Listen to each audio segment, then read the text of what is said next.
Good afternoon and welcome to Fur, Fins, and Feathers. It's great to see you again. It's been quite a while. We haven't been around for a while, but we're starting again, and today is our 42nd story, and we're looking forward to seeing you again, and we're going to be moving on to do some other things later on this year. Today we are very honored to have Eric Latender from... Eric Latender's Dog Training School. And you are from Westport. Westport, Mass. Yep. Tell us about your business. Sure. So what we do is we do just dog training. We don't do anything else. We just do dog training. And I've been in business since 1995. I started in Fall River. I remember many years ago. Remember that? Yep. And then we moved out to Westport, and we used to do boarding training, grooming, dog daycare. And I sold that business. Now it's Camp American Canine. It's run by a great guy, Jeff Smock. If you need grooming, boarding, or daycare, go see him. Does a great job, especially daycare. And then now I opened up my school, Eric Latender's Dog Training School, right on State Road in Westport. And that's what we do, is just dog training. We help out a lot of dogs every week. This week we got 91 dogs coming in for training. And where are all these dogs are coming from? Well, so this is the interesting thing is when the shutdown started, when people were asked to stay at home, all of a sudden people started deciding, hey, this is a great time to adopt a puppy. This is a great time to get a shelter dog. And I can't tell you the number of people that got dogs over these past couple of months. Where are they finding these people? Well, they're getting dogs, shelters, Dartmouth Humane Society, Odie's Place, Fairhaven Animal Shelter. People have been adopting a lot of dogs from around here, but people are also getting dogs from breeders. I had one of my appointments today. They drove down last week to Maryland to pick up a bulldog, and met with a guy yesterday. They drove all the way out to Pennsylvania to pick up a pug. So there's people just getting dogs like crazy. So are a lot of these dogs coming from the Amish area? Tons of Amish dogs. And that's a whole problem. other That's a whole problem topic. Right. So tell us about these dogs. What are you going to be doing for them? So there's a lot of puppies that come in, and we get the normal puppy stuff: house training, biting, jumping, chewing, stealing. Right? Puppies love to steal underwear. They love to steal socks. So we get a lot of that stuff. And we get them going with, we help the owners take care of those problems. And then we start them on their obedience. With puppies, we do some socialization. We always want to make sure that the puppy turns into a nice, stable, secure dog like Sky here. And so we do socialization. We help them with behavior problems. We start teaching their obedience. And those are the types of things that we do with puppies. Now with the adult dogs, sometimes these dogs, especially if they come from a shelter, sometimes they may come with some issues, right? And what we deal with a lot is reactive behavior. So folks that have a dog that they can't take for a walk because the dog flips out every time it sees another dog, right? That's a common behavior problem. The dog walks down the street and sees a person and starts barking and lunging, or sees another dog and they start barking and lunging. That's very difficult for the owner. And so we help them fix those problems, because you can't have a dog that flips out and barks like crazy every time it sees somebody. Are the dogs that you see from these from like different parts of the country and everything? Yep. A lot of them come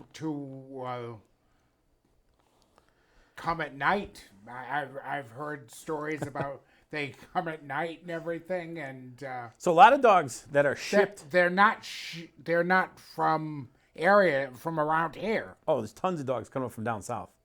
Tennessee, Texas. A lot of from Puerto Rico. The islands, the Virgin Islands. A lot of dogs from down Aruba. A lot of dogs coming up from New Orleans. Tons of dogs coming up from down south. And the thing is in Massachusetts, you can't ship those dogs in.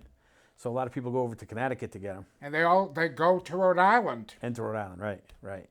And so you're seeing a ton of dogs coming up from down south. And I would say for every 10 dogs that come in that were adopted, or rescued, I would say probably 7 out of 10 dogs are from down south. That's how many dogs you have coming up from all over the place. It's crazy. but it's good. Are they well cared for, or are they from puppy mills? So the rescue dogs, once they get to the rescues, they're very well cared for. There's some great, wonderful rescues doing an awesome job with these dogs. Some of these dogs come from miserable situations, miserable. I mean, there's dogs that all the time I hear stories of dogs coming from living under bridges with a litter of puppies, dogs that have just been dumped on the side of the highway. Hear all kinds of terrible stories. And once they get to the rescue, now they get it made. Now they get the medical care that they need. They get the proper nutrition, and then they get shipped up here. And then we try to provide the training. And we work with a lot of the rescues. I was just working with a dog that came up from Georgia, and I've been corresponding with the woman that runs the rescue down in Georgia, helping the dog up here so that she feels more comfortable about sending dogs up here. That when they get adopted out, they know they're going to get the right training. What about the dogs that live here, though? What's going on with them? Same thing, you know. The dogs around here, when they get rescued, there's plenty of places that they can go to. And I don't know, it seems like a lot of people are getting dogs. You know? But it's good. Like I said, it's good. This is good for our business. But we're trying to get them good homes. Good homes, yeah. And you are trying to provide a service to educate people about these animals. Absolutely. So if somebody adopts a dog and they bring the dog to me for training, or any trainer, but especially me. But if they come to us for training, they that's an above average owner, right? Above average dog owner, because they're putting the time, the effort, the money into training that dog. And that's really what needs to happen when you have a dog. Because the main reason for a dog ending up in a shelter or a rescue or getting rehomed or getting euthanized is behavior problems. It's behavior problems, right? Dog bites somebody, dog's too much of a nuisance. The dog is not going to end up staying in that house, and the dog gets brought to a shelter, brought to a rescue, rehomed someplace, dog gets dumped. And a little bit of training can solve so many problems. I know in Swansea they have dumped a lot of pets right in Swansea. They right at the near the animals at the animal shelter. Sure. In the north in Swansea over right. on the other side, right down the road here. Right. And they leave dump there. people there overnight. They wait when the cops aren't around and Right. stuff, and just leave the animal there. Exactly. And that happens more than All the time. all the time. Yeah. I used to work animal control for Fall River, and we'd go up to the reservoir because people would dump dogs up there because you could drive way out into the reservoir, there's nobody around, and they would just let the dogs go. And we'd have to go and try and round them up from way out in the woods. And, you know, those types of things happen. But most people that are getting adopted dogs are very responsible and do a great job with them. So what are you doing for these wonderful owners? They're giving, they need some advice, and they need you to get them going.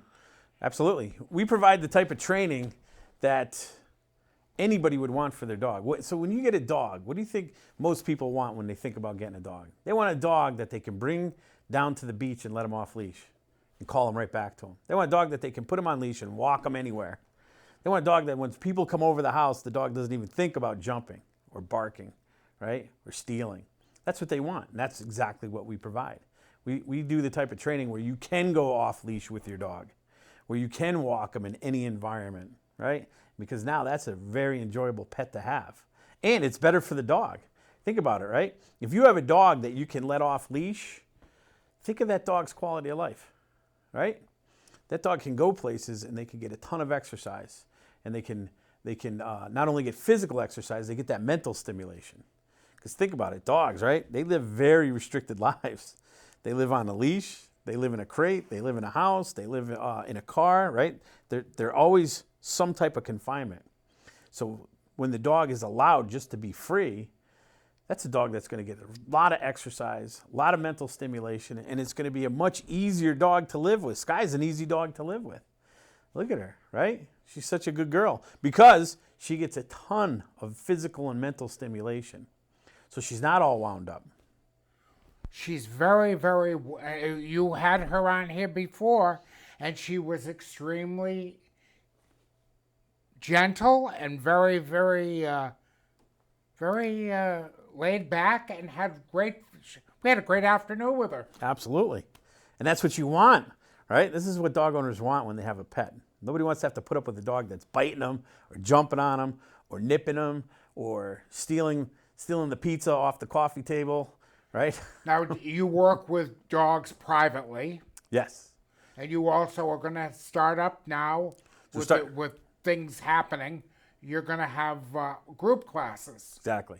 Talk about your group classes. Sure. So the way we do our training is we do a 5-week course. We do the first session. I always meet with everybody privately. Because you know what my job really is? Everybody calls me a dog trainer, right? But my job really is a people trainer.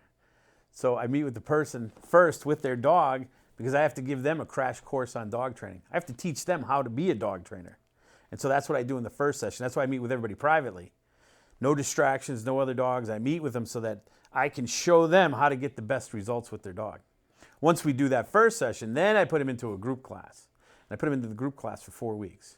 And in those 4 weeks, we teach leash walking, come in when called, sit, lie down, stand. A lot of people don't teach stand.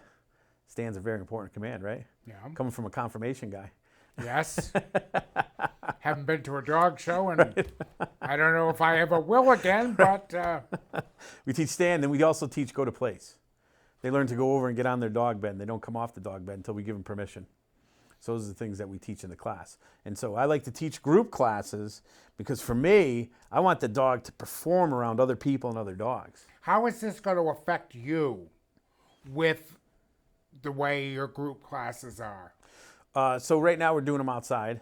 Okay. But I was the head trainer at Potter's Yeah. for 3 years, and it was all outside when I trained there.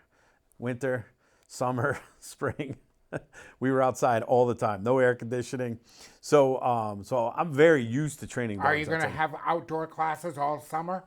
Well, until we get the all clear signal to start, going back inside. Because it does get a little hot in the summer. It does.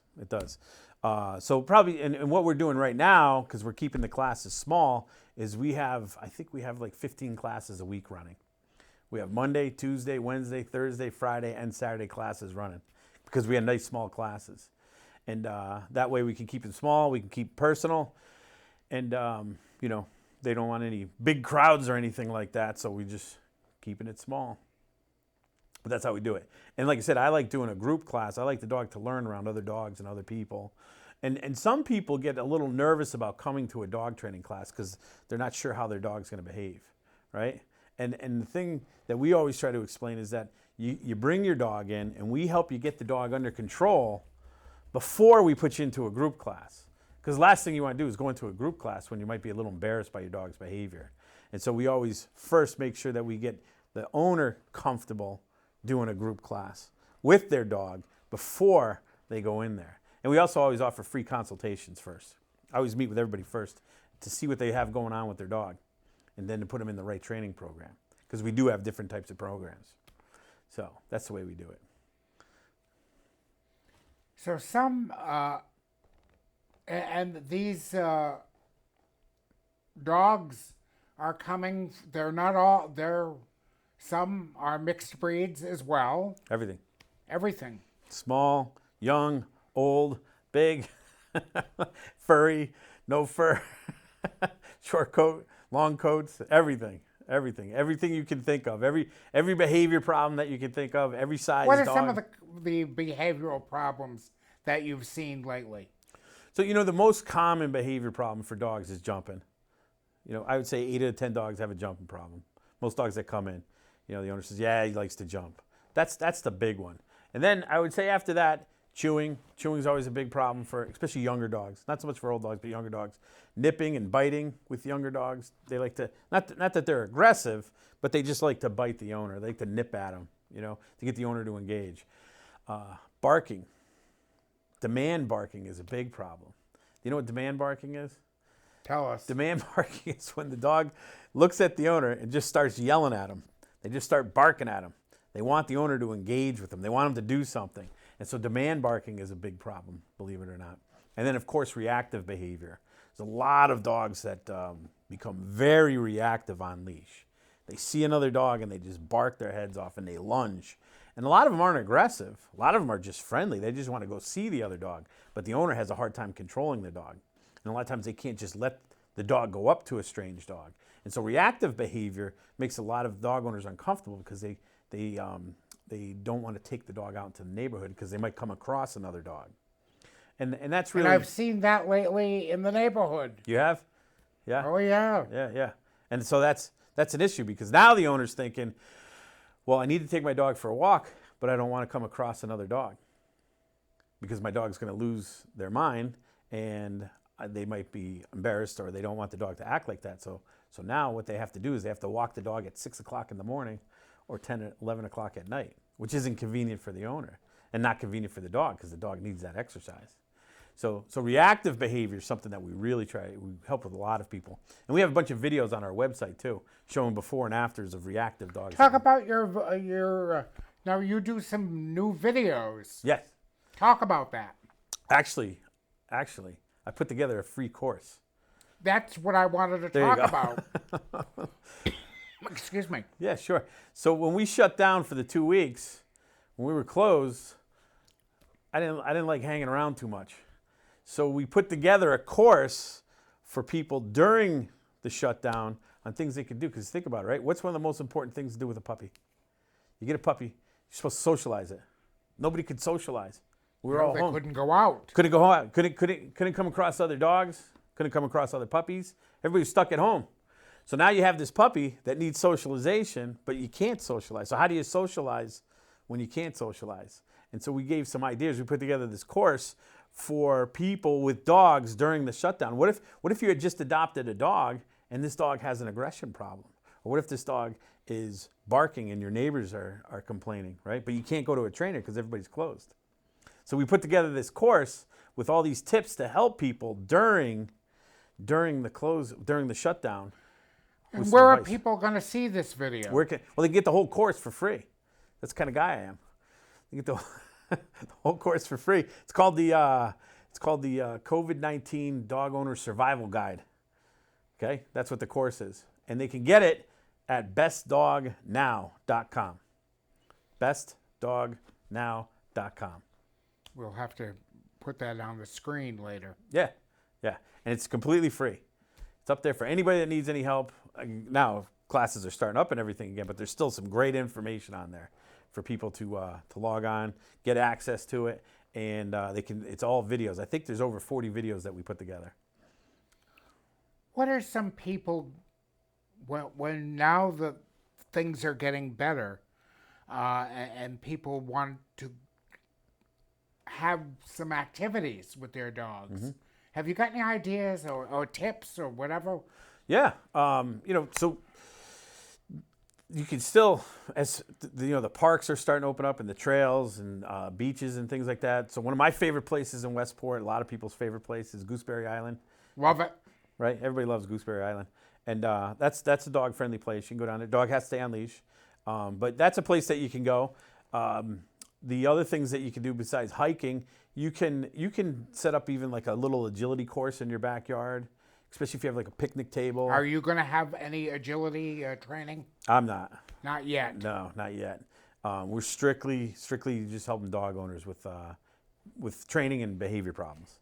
I don't even know whether the Wampanoag Kennel Club is also. I haven't heard anything about what they're going to be doing. Yeah, I know. But and of course there are no dog shows anymore. Right. I haven't. All of the dog shows that I was booked into for. Because I still judge junior showmanship, right? And they're not having anything anymore, right? This year, right? Sure, next year, hopefully. Eric, talk about your book. This book. Yes. All right, so a famous book. This is my fourth book. The name of this book is Best Dog Now. Okay, Best Dog Now, just like bestdognow.com. But this book is a book that follows our training program. as I said earlier, we do 5 weeks, first session, private, and then we do 4 weeks of group lessons. And we help people with behavior problems. We help them develop a solid relationship so the dog clearly understands who the leader is in the relationship. And then we talk about doing the commands. What commands does the dog really need to know? Because we're all about the pet owner. What's the average pet owner need, right? They need a dog that can walk on leash, right? If you think about this, dog needs to walk on leash without pulling. That's a big one. Second thing, what's the second thing a dog really needs to do well? They need to do come when called. They need to come to you, right? And then the third thing that a dog really needs to do is stay command. So if you can master just 3 commands, if you can, and we do more, but there's 3 that we always focus on. We want the owner to master. We want them to master leash walking, come when called, and a good solid stay. If you can get those 3, you got a dog that you can go pretty much any place with, right? Because if you can walk your dog anywhere on leash, again, the dog's gonna have a much better quality of life. Nobody wants to bring a dog with them and get dragged all over the place, right? And if the dog does drag the owner finally says, I'm not gonna walk this dog anymore. I'm just gonna let him run around the backyard. And that's not good. A dog needs to get off property. Or they want to bring the dog to the shelter. Or back to the shelter, or they rehome it. So the dog needs to get off the property. Even if you have a big fenced-in yard, the dog needs to get off the property because they need that mental stimulation. They need to see different things, smell different things. So that's why leash walk is really important. The other thing that they have to master is coming when called. If you can get your dog to come back to you successfully every single time, not only is it great for the dog, but again, it's much safer for the dog. Right? Dog running around in the backyard that doesn't come to you, that's frustrating. Right? So you have a fenced-in yard, dogs running around, you're trying to get them to come to you and they don't want to come to you. That's very frustrating. But if the dog gets loose on Route 6 or in your front yard when you have a busy street, right? That dog needs to come to you. They have to come to you. How many people do we see on Facebook saying, so-and-so's dog is on Wilbur Avenue in Swansea? All the time, right? Every day. Every day. So-and-so's dog's And lost. unfortunately, some of those dogs have been injured or killed. Exactly. So if somebody pops open that front door and your dog bolts out the door, you need to be able to call them back in, right? That's for safety reasons. But for health, mental health reasons and physical health reasons, if you can bring him to a field somewhere and let him off leash and run around, right? And then he comes back to you, that's the ideal situation. Are there any local dog parks in the area? There's tons, yeah. Where are some good ones? So there's a great one in Dartmouth. Dartmouth has a really Now, is that only for town residents? Nope. I'm almost 100% positive it receives state funding, so it's open to everybody. Okay. Because New Bedford. I was given a tour of that place, Yeah. and that is a wonderful facility. That's great. It's great. It's run by some great people. They take really good care of that park. They're down there policing it all the time, making sure people are picking up, making sure they're following the rules. Because in a dog park's kind of dicey. It can be dicey if there's people that aren't taking care of the park, and if they're not following the rules. Those rules are there. You know, don't leave a leash on the dog. Some Dartmouth Dog Park doesn't want you bringing toys in there because they don't want dog fights.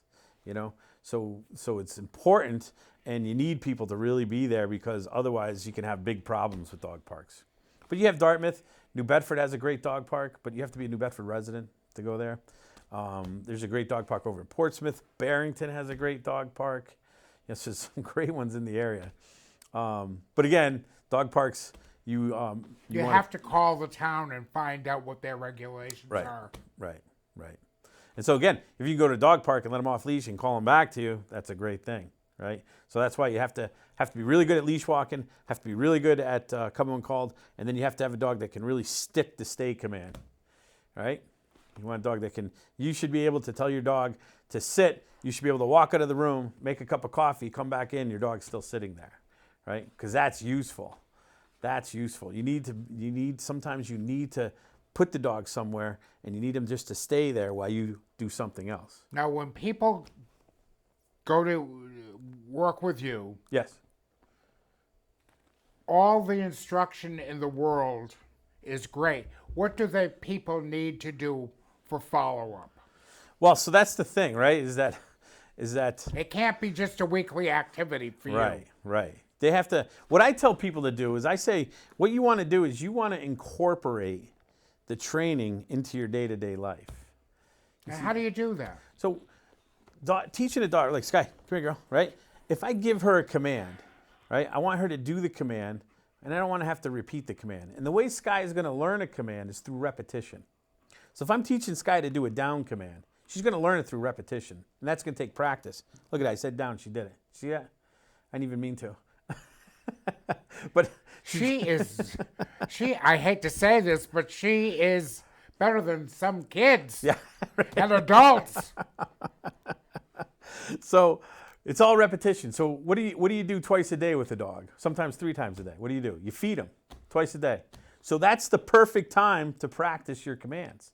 Instead of setting aside 15 minutes to work with the dog, okay, I'm gonna do 10 down commands. So I'm gonna grab a handful of the food and I'm gonna do 10 repetitions of down.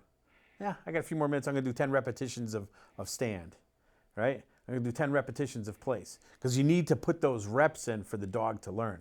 So instead of thinking, oh, I have to set aside time because then we pretend to procrastinate, I say incorporate it. You gotta feed your dog. Take 2 minutes, grab a handful of food, go through the repetitions, right? You take your dog for a walk. Perfect time to practice the repetitions, right? You're on the walk, you're already out with your dog. Practice walking 3 steps, sit. Walking 3 steps, sit. Walking steps, right? Just incorporate it. Someone comes over your house, they're knocking on the door. Before you let the dog run up and say hi to them, have them do a command, right? And if you start doing this, if you start thinking of incorporating obedience into your day-to-day routine, then it's not a chore. If I tell the dog owner that comes to me and I say, okay, I want you to practice 30 minutes a day, not gonna happen. Some, if they're really enthusiastic about it, right? You always meet people that are really enthusiastic. But a lot of dog owners, right now, I've given them an order to practice 30 minutes a day. Right? They procrastinate. The first week might work, but... Right. What's the dentist tell their patients all the time? What do they tell them to do? Floss, right? How many people do it?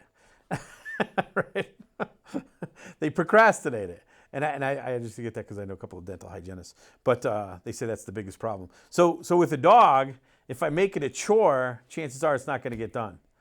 But if I tell you to incorporate it, to just put the reps in when you're already with your dog, right? Not to think of it as a separate activity, then you're going to have much more success training your dog.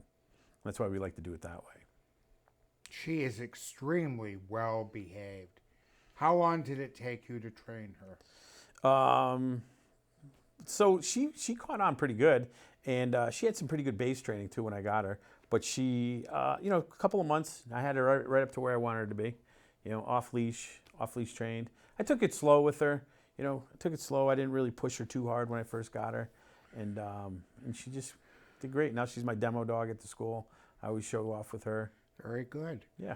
Well, they're telling me that our first show of the new season is coming to an end. It's great to see you again. Hey, We're going to have you again. Show us your book again. And we are going to... Is this available in some of the local libraries as well? Not yet, but it is available on Amazon. Okay, it's on Amazon. Yeah. Very good, Eric Latender. It's great to see you Hey, again. thanks. Thank you. Thank you. And Sky.